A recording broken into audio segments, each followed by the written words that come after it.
حضرت ابو ذر غفاری رضی اللہ تعالیٰ عنہ وہ صحابی ہے کہ جو نماز فرض ہونے سے پہلے بھی نمازیں پڑھا کرتے تھے. وہ صحابی حضرت ابو ذر غفاری رضی اللہ تعالیٰ عنہ وہ صحابی ہے جب اسلام کا اعلان ہونے کا تھا، اعلان نبوت ہونے کا تھا، اس سے پہلے بھی 2 سال تک آپ نماز پڑھتے رہے. کسی نے پوچھا نماز کون سے دین پر پڑھتے رہے اور کس طرف منہ کر کے پڑھتے رہے؟ تو انہوں نے جواب دیا جس طرف اللہ چاہتا اور جیسے اللہ چاہتا میں نے اللہ کی عبادت کر لیتا تھا. میں نے اللہ کی عبادت کی، جیسے اللہ کی مشیت ہوئی ویسے میں نے اللہ کی عبادت کی. ان کا پورا نام جندب بن جنادہ ہے. جندب نام ہے ان کو، جندب بن جنادہ، اور زر ان کے بیٹے کا نام تھا، اسی لیے ان کو ابو ذر کہتے تھے، زر کباب. غفار ایک قبیلہ ہے، اس سے تعلق تھا ان کا. غفار ایک قبیلے سے، قبیلے کا نام ہے، اسی غفار قبیلے سے تعلق رکھتے تھے، اسی خاندان سے تعلق رکھتے تھے، اس وجہ سے غفاری کہتے. کنیت سے مشہور ہوئے، نام سے مشہور نہیں ہوئے. حضرت ابو ذر کہا جاتا ہے، جندب نہیں کہا جاتا. نام زیادہ مشہور نہیں ہوا، کنیت زیادہ مشہور ہے. اور حضور کریم صلی اللہ تعالیٰ علیہ وسلم نے بھی پکارا تو ابو ذر کہہ کے ہی پکارا، ابو ذر کہہ کے ہی پکارا. حضرت ابو ہریرہ رضی اللہ تعالیٰ عنہ ان کا نام عبد الرحمن ہے، وہ بھی کنیت سے مشہور ہوئے، نام عبد الرحمن، کنیت ابو ہریرہ. اب صحابہ کی کنیت یعنی باپ کو بیٹے کی طرف نسبت کرتے ہوئے بلانا، ابو ذر، زر کباب. تو اس طرح سے جو کنیت ہوتی تھی یا لقب ہوتا تھا، وہ لقب سے بہت سے صحابہ مشہور ہوئے، جیسے حضرت ابو ہریرہ ہے، حضرت ابو ذر غفاری ہے، ابو درداء ہے، ابو دحداء ہے. تو ایسے کئی صحابہ کرام ہیں جو کنیت سے مشہور ہوئے، لقب سے مشہور ہوئے، نام ان کا کوئی نہیں جانتا. حضرت ابو ہریرہ کہتے ہیں کہ مجھے سب سے زیادہ نام جو پیارا ہے وہ ابو ہریرہ ہے. مجھے یہ پسند نہیں کہ کوئی میرے نام سے مجھے بلائے، عبد الرحمن کہے، مجھے یہ زیادہ پسند نہیں. زیادہ پسند یہ ہے کہ کوئی مجھے ابو ہریرہ کہہ کے پکارے، کوئی مجھے ابو ہریرہ کہہ کے پکارے، یہ مجھے زیادہ محبوب ہے. تو کسی نے پوچھا ایسا کیوں؟ نام سے زیادہ لقب کو کیوں ترجیح دیتے ہیں؟ تو آپ نے فرمایا اس لیے کہ رسول اللہ نے یہ لقب دیا ہوا ہے اور میں پسند کرتا ہوں کہ حضور کے دیے ہوئے لقب ہی سے مجھے یاد کیا جائے. اسی طرح حضرت ابو ذر غفاری رضی اللہ تعالیٰ عنہ کو حضور نے جو لقب دیا تھا تو کنیت سے یاد فرمایا تھا ابو ذر، اسی لیے آپ کو وہ زیادہ نام مشہور بھی ہوا اور پسند بھی ہوا. حضرت ابو ذر چوتھے وہ شخص ہے جو اسلام میں پہلے داخل ہوئے، اولین میں سے، سابقین میں سے. جب 3 لوگ ایمان لائے تھے تو چوتھے حضرت ابو ذر غفاری ایمان لا چکے تھے. قدیم الاسلام ہے، بہت پرانا اسلام، بہت پہلے ایمان لا چکے تھے. ان کے اسلام لانے کا واقعہ بھی بڑا دلچسپ ہے. جب ان کو خبر ملی کہ مکہ المکرمہ میں ایک شخصیت نمودار ہوئی ہے، رونما ہوئی ہے، جو یہ اعلان فرما رہی ہے کہ وہ اللہ کے پیغمبر ہے، اللہ کے نبی ہے، تو انہوں نے اپنے بھائی کو بھیجا تحقیق حال کے لیے کہ جاؤ دیکھ کر آؤ وہ کیا فرماتے ہیں، ان کی تعلیمات کیا ہے. تو ان کے بھائی مکہ المکرمہ آئے، حضور کریم صلی اللہ علیہ وسلم کی صحبت میں رہے، اقوال مصطفیٰ اور فرامین مصطفیٰ کو سنا اور واپس ہو گئے. اور حضرت ابو ذر غفاری رضی اللہ تعالی عنہ کے پاس جا کر کے حال بیان کیا. ابو ذر نے پوچھا بتاؤ ان کا معاملہ کیا ہے، جو نبوت کا دعویٰ فرما رہے ہیں مکہ المکرمہ میں، محمد نام ہے صلی اللہ علیہ وسلم، تو ان کا کیا معاملہ ہے، ان کی کیا شان ہے؟ تو ان کے جو بھائی تھے انہوں نے کہا وہ مکارم اخلاق کی تعلیم دیتے ہیں، یعنی اچھے اخلاق سکھاتے ہیں، وہ کبھی بھی برے اخلاق نہیں سکھاتے، سچی بات کی تعلیم دیتے ہیں، اور وہ جو کلام پڑھتے ہیں جس کو قرآن کہتے ہیں وہ بڑا محظوظ ہونے والا بڑا بہترین کلام ہے، بر وزن کلام ہے، موضوع کلام ہے، بہت پیارا کلام ہے، جب سنو تو ایسا لگتا ہے کہ سنتا رہے انسان، بڑی شیریں ہے ان کے اس کلام میں، لیکن وہ شعر نہیں ہے، وزن پر تو ہے، ہر آیت وزن کے ساتھ ہے، لیکن وہ شعر نہیں ہے۔ اتنا کچھ جو انہوں نے سنا تھا سمجھا تھا وہ اپنے بھائی حضرت ابو ذر کو بیان کیا، تو انہوں نے کہا کہ تم کوئی خاص تشفی بخش خبر نہیں لائے ہو، میں ہی جاتا ہوں۔ رخت سفر بانا، زادے راہ ساتھ میں لیا، زین کسی گھوڑے پر سوار ہوئے اور چلے۔ مکہ پہنچے تو اب ان کو معلوم نہیں تھا کہ مصطفیٰ کون ہے، حضور کون ہے، جانتے نہیں تھے۔ چلے مسجد پہنچے تو حضور وہاں نہیں ملے، حضور جا چکے تھے۔ مسجد میں بیٹھ گئے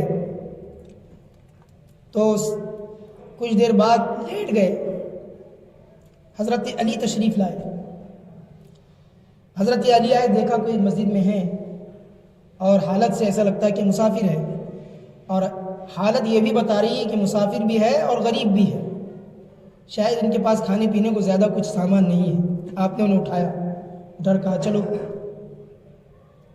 لے گئے، کھانا کھلایا، واپس ہو گئے۔ پورا دن حضور سے ملاقات نہیں ہوئی۔ پھر دوسرا دن نکلا، پھر یہ حضور کریم صلی اللہ علیہ وسلم کی زیارت کو گئے، ملاقات نہیں ہوئی۔ پھر وہی مسجد میں پیٹھ سیدھی کرنے کے لیے لیٹے، حضرت علی تشریف لائے، انہیں دیکھا یہ پہلا جو کل کا شخص تھا یہ وہی نظر آتا ہے اور یہ کہیں باہر سے آیا ہوا ہے۔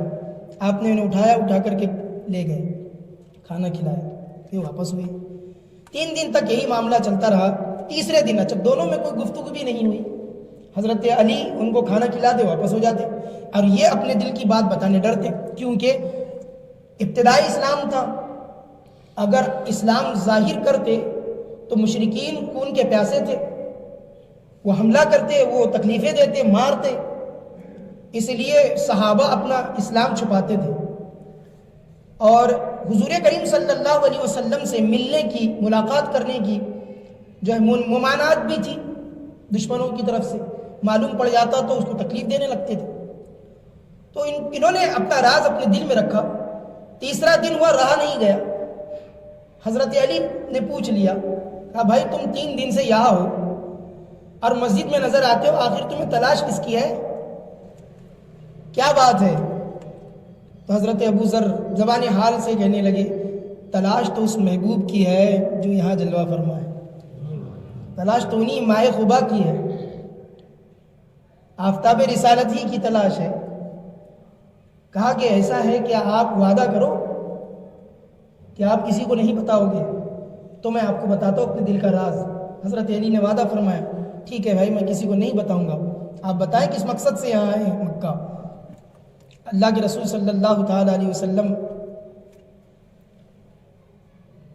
مکہ المکرمہ میں تھے، اس وقت مسجد حرم شریف میں تھے، تو اللہ کے رسول صلی اللہ تعالیٰ علیہ وسلم کے صحابی حضرت علی کے پوچھنے پر کہتے ہیں کہ دیکھو، جو نبوت کا دعویٰ فرما رہے ہیں، جو پیغمبر نبوت کا دعویٰ فرما رہے ہیں، ان کا شوق مجھے یہاں تک کھینچ لایا، ان کی محبت مجھے یہاں تک کشا کھینچ لائی ہے، بس میں ان سے ملاقات کا شرف حاصل کرنا چاہتا ہوں اور انہیں دیکھنا چاہتا ہوں اور ان کی صحبت اختیار کرنا چاہتا ہوں، یہی مقصد ہے میرا مکہ المکرمہ آنے کا۔ تو حضرت ابو ذر غفاری کے کہنے پر حضرت علی نے فرمایا، ٹھیک ہے کل میرے ساتھ چلنا۔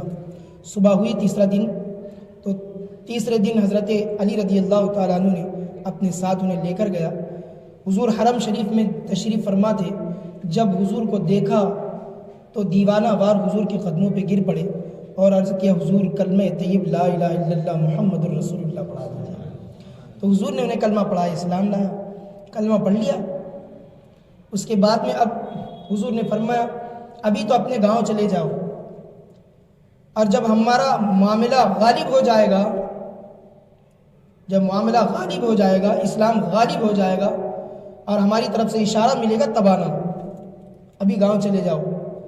تو جانے کے لیے اٹھے ہی تھے تو عرض کیا یا رسول اللہ ہم حق پر ہیں؟ اللہ کے رسول صلی اللہ علیہ وسلم نے فرمایا بے شک ہم حق پر ہی ہیں۔ حضور آپ کا دین حق پر ہے، حق ہے۔ حضور کریم علیہ الصلوۃ والسلام نے ارشاد فرمایا بے شک ہمارا دین حق ہے۔ فرمایا پھر میں اسے چھپاؤں گا نہیں، میں بھی جا رہا ہوں کفار کے پاس اور ان کے مجمع میں جا کر کلمے کا اعلان کروں گا۔ حضور نے فرمایا تھا ابھی چلے جاؤ، ابھی اس کو ظاہر مت کرنا، لوگ تکلیف دیں گے، لیکن وہ بھی مسلمان تھا، وہ بھی مومن تھا وقت کا۔ اللہ اکبر۔ آج لوگ شرماتے ہیں، اسلام پہ عمل کرنے ڈر اور خوف لگتا ہے۔ یہ بتاؤ وہ جو زمانہ تھا اس زمانے سے خطرناک زمانہ بھی کوئی ہوا نہیں ہوا، لیکن اس وقت کا ایمان کیا کہتا تھا؟ حضرت ابو ذر اٹھے اور اٹھ کر مجمع کفار میں گئے اور اعلان کر دیکھو میں پڑھتا ہوں اشہد ان لا الہ الا اللہ واشہد ان محمدا عبدہ ورسولہ، میں گواہی دیتا ہوں اللہ ہی معبود ہے اور گواہی دیتا ہوں محمد مصطفیٰ وہ اللہ کا رسول ہے، خدا ہے۔ رسول کریم صلی اللہ تعالی علیہ وسلم کی رسالت کی گواہی دی۔ کفار کو غصہ آیا اور 2-3 کافر اٹھے اور آپ پر حملہ کیا، آپ کو اتنا مارا کہ آپ بے سود ہو گئے۔ تو وہ اتنے پہ حضرت عباس وہاں موجود تھے، حضور کے چچا، وہ آئے دوڑتے ہوئے اور اپنے گھیرے میں اپنے باہوں میں چھپا لیا اور کفار سے کہا کہ تم انہیں مار رہے ہو، یہ قبیلے غفار کے لوگ ہیں، اور تم جب ملک شام جاتے ہو تو انہی کے قبیلے سے گزرتے ہوئے چاہتے ہو، اگر اس کو کچھ ہو گیا تو تمہارا قبیلہ ملک شام گزر نہیں پائے گا، کیونکہ اس قبیلے کے لوگ تم پر حملہ آور ہو جائیں گے، لہٰذا اسے چھوڑ دو۔ خیر انہوں نے چھوڑ دیا۔ دوسرے دن پھر یہی معاملہ ہوا، حضرت ابو ذر غفاری دوسری مرتبہ بھی گئے اور دوسری مرتبہ کفار کے مجمع میں جا کر اعلان کیا لا الہ الا اللہ محمد الرسول اللہ۔ پھر کفار کو جلن محسوس ہوئی، انہوں نے حملہ کیا اور پھر آپ کو بے سود اتنا مارا کہ آپ بے سود ہو گئے۔ حضرت ابو ذر غفاری رضی اللہ تعالی عنہ بے سود ہوئے، عباس وہاں موجود تھے، حضرت عباس گئے اور انہیں چھپا لیا، انہیں بچا لیا۔ پھر وہی جملے دہرائے کہ تم اسے مار رہے ہو کہ جس کے قبیلے سے تمہارا قافلہ گزرے گا تو وہ تمہارا انتقام ضرور لیں گے، اس کا انتقام لیں گے، تمہیں وہاں سے گزرنے نہیں دیں گے، انہیں چھوڑ دو۔ حضرت ابو ذر کو چھوڑ دیا گیا۔ 3 مرتبہ آپ نے ایسا کیا۔ اس کے بعد آپ ایک روایت میں یہ ہے کہ وہاں سے لوٹے اور حرم شریف کے حدود میں رہے اور پورا 1 مہینہ حرم شریف کے حدود میں گزارا حضرت ابو ذر غفاری نے، پورا 1 مہینہ، اور 1 مہینے میں آپ کھانا نہیں کھائے، صرف مکۃ المکرمہ میں جو زمزم کا کنواں تھا وہاں جاتے اور زمزم پی لیتے، اور اللہ کے رسول کا فرمان ہے کہ زمزم بھوک بھی مٹاتا ہے، پیاس بھی مٹا دیتا ہے۔ تو حضرت ابو ذر غفاری 30 دن تک کھانا نہیں کھائے، بس زمزم پیا، حالت نڈھال ہو گئی، ضعیف ہو گئے، کمزور ہو گئے۔ پھر اللہ کے رسول نے حکم فرمایا کہ ابو ذر تم لوٹ جاؤ، چلے گئے۔ اس طرح کا اسلام تھا صحابہ کرام کا، کتنے مضبوط تھے اپنے اسلام اور ایمان میں۔ ہمیں ضرورت ہے آج اس کے سیکھنے کی، اس ایمان جو ایمان کے جوہر صحابہ میں تھے، وہ جوہر اپنے اندر پیدا کرنے کی آج ضرورت ہے، تبھی تو دین غالب ہوگا، تبھی تو اعلاء کلمہ حق ہوگا۔ حق بات کہنے میں کسی قسم کی کیا خوف، کسی قسم کا ڈر ہونا چاہیے، کیوں خوف ہونا چاہیے؟ صحابہ کو نہیں تھا۔ حضرت ابو ذر غفاری رضی اللہ تعالیٰ عنہ چلے گئے اور پھر بہت بعد میں تشریف لائے، جب اسلام کا غلبہ ہوا تو پھر مدینے میں رہنے لگے حضور کریم صلی اللہ علیہ وسلم کے ساتھ۔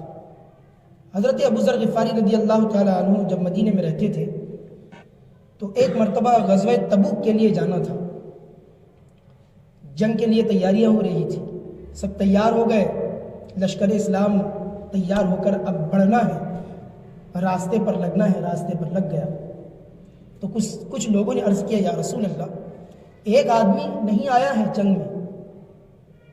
حضرت ابو ذر کے متعلق بول رہے تھے. کچھ لوگوں نے عرض کیا یا رسول اللہ ابو ذر نہیں آیا ہے, وہ پیچھے رہ گیا, شاید وہ جنگ میں شریک نہیں ہونا چاہتا ہے. حضور ابو ذر نہیں آیا. تو اللہ کے رسول صلی اللہ علیہ وسلم نے فرمایا اطمینان رکھو, صبر کرو, ہوگا تو ضرور آئے گا, اور نہیں آیا تو پھر اللہ ہے, پھر اللہ ہے, جو حکم اللہ فرمائے. دوسری مرتبہ پھر لوگوں نے عرض کیا حضور ایک شخص نہیں آیا, اور پھر نام لیا ابو ذر نہیں آئے ہیں, جنگ میں شریک ہونے کے لیے ابو ذر نہیں آئے ہیں. تو حضرت ابو ذر رضی اللہ تعالیٰ عنہ کے متعلق یہ کہا تو حضور نے فرمایا اطمینان رکھو آ جائے گا, نہیں آیا تو پھر اللہ ہے, اطمینان رکھو صبر کرو آ جائے گا. اللہ نے توفیق دی تو آ جائے گا. اب اللہ کے رسول صلی اللہ تعالیٰ علیہ وسلم مطمئن ہے کہ صحابی میرا ہے, دیوانہ میرا ہے, اور میں نے اس کا اسلام دیکھا ہے, وہ ڈرنے والوں میں سے نہیں ہے. تو حضور نے سمجھا دیا وہ آئے گا. بہر کر بہت دور چلا گیا قافلہ, تو قریب سے ایک سواری نظر آئی اور ایک آدمی پیدل چلتا ہوا نظر آیا. پیدل تلوار حمائل کیے ہوئے ایک آدمی پیدل چلتا ہوا نظر آیا. تو صحابہ نے دیکھا اور آ کر عرض کیا کہ کوئی آ رہا ہے, کوئی آ رہا ہے. تو حضور کریم صلی اللہ علیہ وسلم نے نگاہ نبوت دوڑائی, دیکھا تو فرمایا کن ابا ذرن, اے آنے والے شخص تو ابو ذر ہو جا, اے آنے والے شخص تو ابو ذر ہو جا. اللہ کے رسول کا یہ فرمان دیکھیں, کیا فرمایا کن ابا ذرن, کن ہو جا ابا ذر. ذر پتہ چلا, حدیث صحیح ہے, اللہ کے رسول صلی اللہ علیہ وسلم کا مقام وہ ہے, اللہ نے وہ مقام عطا فرمایا کہ اے محبوب ہم کن فرماتے ہیں تو شے وجود میں آتی ہے, اور ہم تمہیں وہ شان دیتے ہیں کہ تم کن فرماؤ تو شے وجود میں آ جائے گی, کام بنتے ہوئے نظر آئیں گے. نبی نے یہ فرمایا کن ابا ذرن, یہ نہیں فرمایا کہ وہ ابو ذر ہے, یہ نہیں فرمایا. حضور نے فرمایا کن ابا ذرن, ابو ذر ہو جا. تو جو آگے دیکھا تو صحابہ نے آ کر بتایا کہ حضور ابو ذر آ رہے ہیں, پیدل ہی آ رہے ہیں, ابو ذر آ رہے ہیں, پیدل ہی آ رہے ہیں. تو حضور کریم صلی اللہ علیہ وسلم مسکرائے فرمایا ابو ذر تم بھی بڑی عجیب شان رکھتے ہو کہ تم پیدل تنہا آ رہے ہو, لشکر کے ساتھ نہیں آئے, تنہا آ رہے ہو. تو حضور نے فرمایا ابو ذر تم تنہا آ رہے ہو, پیدل چل کے تنہا ہی رہو گے, اور تنہا ہی تمہاری موت آئے گی, اور تم تنہا ہی قبر سے اٹھو گے. حضور نے یہ بشارت دی انہیں کہ تم تنہا ہی رہو گے, یعنی اکیلے رہو گے, وحدت میں رہو گے. اسی فرمان کا نتیجہ تھا کہ حضرت ابو ذر ربضہ کے جنگل میں چلے گئے تھے, اور حضور نے فرمایا ابو ذر کو دیکھو تو اس میں عیسیٰ بن مریم کا زہد نظر آتا ہے. حضور نے فرمایا ابو ذر کو دیکھو کہ ابو ذر میں عیسیٰ بن مریم کا زہد نظر آتا ہے, جو زہد و تقویٰ حضرت عیسیٰ میں تھا کہ انہوں نے دنیا کو چھوڑ دیا تھا. ابو ذر بھی اسی نقش قدم پر چلے گا اور دنیا کو چھوڑ دے گا. ابو ذر جب ربضہ جنگل میں جا رہے تھے, جنگل میں جا رہے تھے, حضور کریم صلی اللہ علیہ وسلم نے فرمایا اس روئے زمین پر, زمین کی چھاتی پر اور آسمان اور فلک نے ابو ذر جیسا سچا انسان نہیں دیکھا ہوگا. یہ کون فرما رہے ہیں؟ سید الصادقین, صادق و مصدوق آقا جن کی صداقت قرآن نے بتائی, وہ مولا فرما رہے ہیں کہ روئے زمین پر آسمان اور فلک نے ابو ذر سے زیادہ سچا انسان نہیں دیکھا ہوگا. ابو ذر بہت سچا انسان. ابو ذر رضی اللہ تعالیٰ عنہ جنگل چلے گئے تھے. اچھا جا رہے تھے تو حضرت عثمان کا دور خلافت تھا. تو حضرت عثمان غنی رضی اللہ تعالیٰ عنہ سے فرمایا کہ ہم ربضہ کے مقام پر جا رہے ہیں اور وہی رہیں گے, میری بیوی ہے, میں ہوں, اب بس میں وہی تنہائی میں رہوں گا.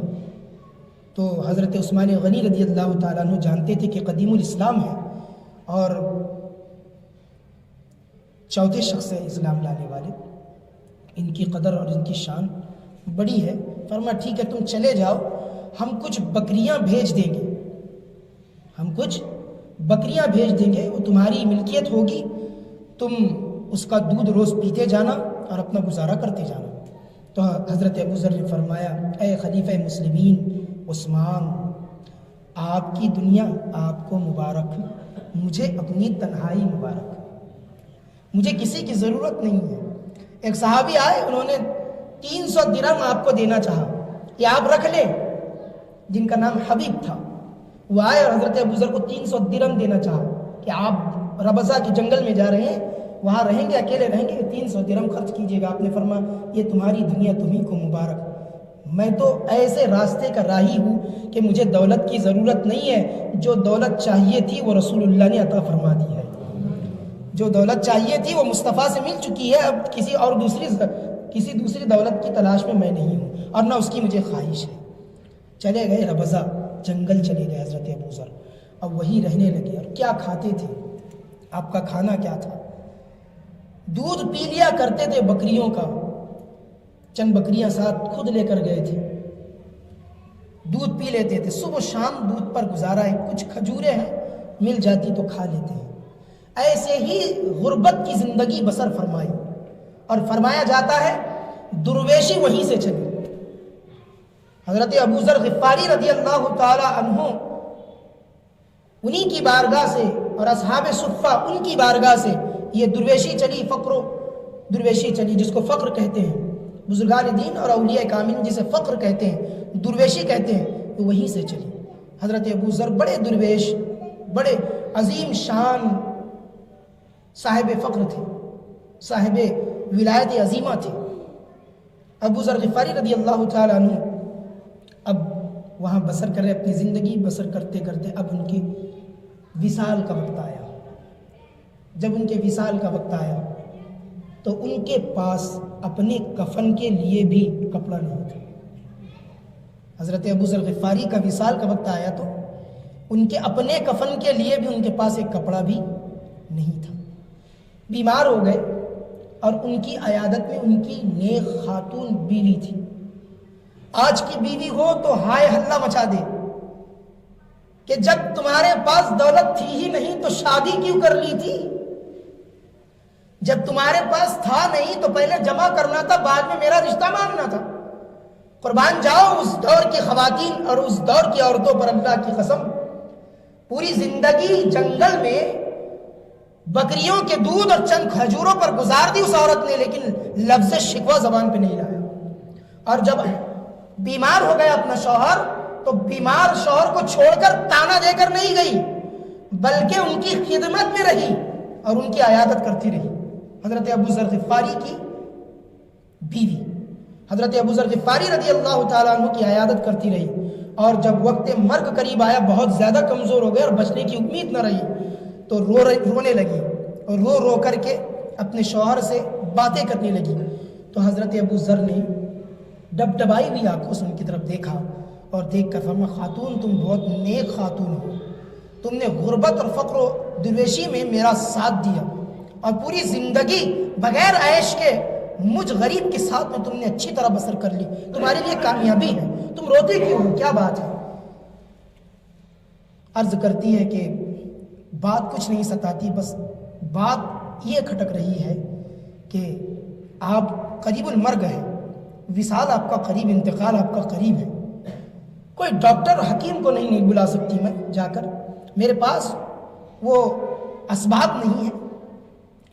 پھر یہ کہ آپ خدا نخواستہ انتقال کر جائیں تو ایک کفن کا ٹکڑا بھی نہیں ہے جو میں آپ کو دے سکوں. بس بات یہی ہے جو مجھے بار بار رلاتی ہے کہ ایک کفن کا ٹکڑا بھی میرے پاس موجود نہیں ہے کہ جو میں آپ کو کفن دوں. تو پھر اب ایسی حالت میں جا رہے ہیں تو ظاہر سی بات ہے میرے دل پہ وہ بات آئے گی, لگے گی اور مجھے احساس ہوگا. تو میں یہی سوچ کے رو رہی ہوں کہ ایک کفن کا ٹکڑا بھی نہیں ہے. تو حضرت ابو ذر نے ان کے آنسو پوچھ کے فرمایا کہ خاتون رونا نہیں ہے, تم رو مت, میں نے اللہ کے رسول صلی اللہ علیہ وسلم کا فرمان عالی شان سنا ہے, میں موجود تھا اور چند صحابہ بھی بیٹھے ہوئے تھے. حضور نے فرمایا تم میں سے ایک آدمی جنگل میں وصال کرے گا. حضور نے کیا فرمایا تھا؟ حضور نے فرمایا تھا کہ تم میں سے ایک آدمی جنگل میں انتقال کرے گا اور اس حالت میں کرے گا کہ اس کے پاس کچھ نہیں ہوگا، لیکن اللہ تعالیٰ اپنی غیبی طاقت اور غیبی مدد سے اس کے پاس مسلمانوں کی ایک جماعت کو بھیج دے گا جو اس کے کفن کے لیے بھی کافی ہوگی، اس کے دفن کے لیے بھی کافی ہوگی، اس کے جنازے کے لیے بھی کافی ہوگی۔ تو میں اللہ کے رسول کا فرمان سن چکا ہوں، اور جتنے میرے ساتھی اس وقت موجود تھے حضور کے پاس جب حضور نے یہ کلمات فرمائے تھے، وہ سب کے سب شہر میں انتقال کیا، کسی نے بھی جنگل میں انتقال نہیں کیا۔ میں واحد انسان ہوں کہ میں جنگل میں انتقال کر رہا ہوں، اور میں پوری امید قوی رکھتا ہوں کہ مصطفیٰ صلی اللہ علیہ وسلم کا فرمان میرے ہی لیے تھا، میرے ہی لیے تھا۔ اور جب میرے لیے خاتون، تو سمجھ لو حضور نے فرمایا تھا ایک جماعت آئے گی، تم جاؤ راستے پر کھڑے ہو جاؤ، ضرور آئے گی، کیونکہ فرمان مصطفیٰ ہے۔ زمین ٹل سکتی ہے، قول رسول کبھی نہیں ٹل سکتا۔ تو حضرت رسول کریم صلی اللہ علیہ وسلم کا فرمان یاد دلایا، انہیں تسلی دی، کہا جاؤ تم۔ تو خاتون کہنے لگی اگر میں چلی گئی تو پھر آپ کا خیال کون رکھے گا، میں وہاں اگر چلی گئی تو حضرت ابو ذر نے سمجھایا خاتون تم جاؤ، اللہ کے رسول کا فرمان ہے کہ ایک مسلمان کی جماعت باقاعدہ میرے پاس آئے گی، اور انہی کے ایک آدمی کے ذریعے مجھے کفن بھی نصیب ہوگا اور وہ میری نماز جنازہ بھی پڑھے گی، تم جاؤ۔ تو خاتون جو نیک تھی چلی گئی، اور اتنی جلد بازی سے جاتی تھی، راستے پر جاتی تھی، کچھ دیر ہی کھڑی رہتی تھی، پھر دوڑتی بھاگی آتی تھی اپنے شوہر کے پاس، پھر ان کی عیادت کرتی تھی، ان کو کوئی ضرورت ہوتی تو انہیں دیکھتی، انہیں وہ ضرورت مہیا کراتی، پھر جاتی۔ ایسے کئی بار آپ کی بیوی چکر لگاتی، کبھی شوہر کو دیکھنے آتی، کبھی مہمانوں کو دیکھنے جاتی، وہ قافلے کو دیکھنے جاتی۔ اچانک انہیں نظر آیا کہ بہت دور سے قافلہ آ رہا ہے، دھول اڑ رہی ہے، تو کھڑی ہو گئی۔ ان کے کجاوے وہ نکال رہے تھے آرام کے لیے کہ یہاں آرام کر لیں کسی درخت کے نیچے، تو آپ نے انہیں اشارے سے بلایا، وہ آئے، آنے کے بعد میں پوچھا کیا حال ہے، کیا بات ہے؟ کہا کہ مجھے ایک کفن کی ضرورت ہے، بس ایک کفن کی۔ کیا یہ نہیں فرمایا کہ آؤ میری مدد کرو، کچھ کھانے کے لیے ہو تو دو، پہننے اوڑھنے کے لیے کچھ دو، کچھ سامان ہو تو دو، کوئی اسباب ہو تو مہیا کرو، کچھ نہیں فرمایا۔ بیوی بھی کتنی نیک تھی، اللہ اکبر، اللہ ایسی خاتون کا صدقہ ہماری خواتین کو عطا فرمائے، ایسی خاتون کا صدقہ۔ کہا کہ کچھ نہیں چاہیے، کفن چاہیے بس۔ میرے شوہر قریب المرگ ہے، بستر استراحت پر ہے، بستر مرگ پر ہے۔ کہا اچھا ٹھیک ہے، کون ہے وہ؟ کہا کہ وہ ابو ذر ہے۔ تو جتنے لوگوں نے سنا بڑے متعجب ہوئے اور خوش ہو گئے۔ کہا کہ ابو ذر صحابی رسول؟ کہا ہاں ابو ذر صحابی رسول، کیونکہ وہ صحابہ نہیں تھے، ان میں پھر بعد میں صحابہ کے ان میں ملے، تو بڑے خوش ہو گئے کہ اللہ کے رسول کے صحابی سے آج ملاقات ہوگی، دوڑے بھاگے چلے اور حضرت ابو ذر کے قدموں کے پاس کھڑے ہو گئے۔ کہا حضور آپ ہیں جن کے بارے میں اللہ کے رسول کا فرمان عالی شان ہوا تھا، آپ ہی وہ صحابی ابو ذر ہیں؟ کہا ابو ذر میں ہی ہوں۔ کہا اللہ کے رسول صلی اللہ علیہ وسلم کی حدیث میرے کانوں میں گونج رہی ہے آج بھی، وہ کلمات عالیہ میری زبان میں، میرے کانوں میں گونج رہے ہیں۔ حضور نے فرمایا تھا تم میں سے ایک شخص جنگل میں فوت ہوگا تو میں ہی وہ شخص ہوں، اور ایک مومنین کی جماعت اس سے آ کر ملے گی، اور وہی مومنین کی جماعت اسے کفن فراہم کرے گی، تو تم خوش نصیب لوگ ہو کہ اللہ کے رسول نے تمہیں مومنین فرمایا ہے، تم خوش نصیب لوگ ہو، تمہیں بشارت ہو، میں وہ حدیث سنا رہا ہوں، اللہ کے رسول نے تمہیں مومنین فرمایا، تم مسلمان ہو، اللہ نے گواہی، اللہ کے رسول نے اپنی مبارک زبان سے تمہارے ایمان و اسلام کی گواہی عطا فرما دی۔ خوش ہو گئے، وہ بڑے خوش ہوئے۔ تو کہا بہت سارے لوگ امیر تھے، اس میں سے کافی اہل ثروت تھے، آسودہ لوگ تھے، تو سب نے اظہار خیال کیا کہ آپ کا کفن ہم کر لیتے ہیں، آپ کا کفن ہم کر لیتے ہیں۔ تو ابو ذر نے فرمایا خبردار، میرا کفن کوئی امیر نہیں کرے گا۔ کیا فرمایا حضرت ابو ذر نے؟ ہمارے لیے یہ عبرت ہے، یہ سبق ہے۔ حضرت ابو ذر نے فرمایا میرا کفن کوئی امیر نہ کرے، کوئی اہل دولت نہ کرے، کوئی اہل ثروت نہ کرے، کوئی نام نمود والا مشہور انسان نہ کرے، کوئی غریب تم میں سے ہو تو وہی میرا کفن کرے۔ ایک انصاری سامنے آیا، کہا میں حضور میں غریب ہوں، میرے پاس صرف تین کپڑے ہیں۔ میرے پاس کتنے کپڑے ہیں؟ 3 کپڑے، ایک چادر میں جو اوڑے ہوئے ہوں، اور ایک احرام ہے، 2 کپڑے احرام کے ہیں، وہ میری والدہ نے اپنے ہاتھوں سے بنائی کر کے مجھے تیار کر کے دیا تھا کہ جانا اور اس کا احرام بنانا اور اس پر احرام باندھ کر حج کر کے آنا، اپنے ہاتھوں سے بن کر دیا تھا حضور، وہ احرام ابھی بنا نہیں ہے، میں آپ کے لیے آپ کی خدمت میں پیش کیے دیتا ہوں۔ گئے جلدی جلدی، کہا ہاں تم غریب ہو، تمہارا ہی کفن مجھے سزاوار ہے، مناسب ہے، لاؤ۔ انہوں نے لایا، بس کچھ دیر انتظار کیا گیا اور دائی اجل کو حضرت ابو ذر غفاری رضی اللہ تعالیٰ عنہ نے لبیک فرمایا، اور ایسے آپ کا وصال ہوا، تنہائی میں، جنگل میں، غربت کے عالم میں، جان بوجھ کر آپ نے فقر و درویشی کی زندگی اپنائی۔ اسی لیے بزرگان دین آج گدڑی اوڑھتے ہیں اور فقیرانہ زندگی گزارتے ہیں۔ اولیاء اللہ کو دنیا سے مطلب نہیں ہوتا، یہ انہی کے پیروکار ہیں، یہ انہی کی پیروی کرنے والے ہیں اور انہی کے نقش قدم پر چلنے والے ہیں۔ تیرے غلاموں کا نقش قدم ہے راہ خدا، تیرے غلاموں کا نقش قدم ہے راہ خدا، وہ کیا بہک سکے جو یہ سراغ لے کے چلے۔ صلی اللہ علیہ نبی وآلہ صلی اللہ علیہ وسلم۔ مولا کریم رؤوف الرحیم، کہنے سننے میں جو غلطی ہوئی اپنے فضل و کرم سے معاف فرما۔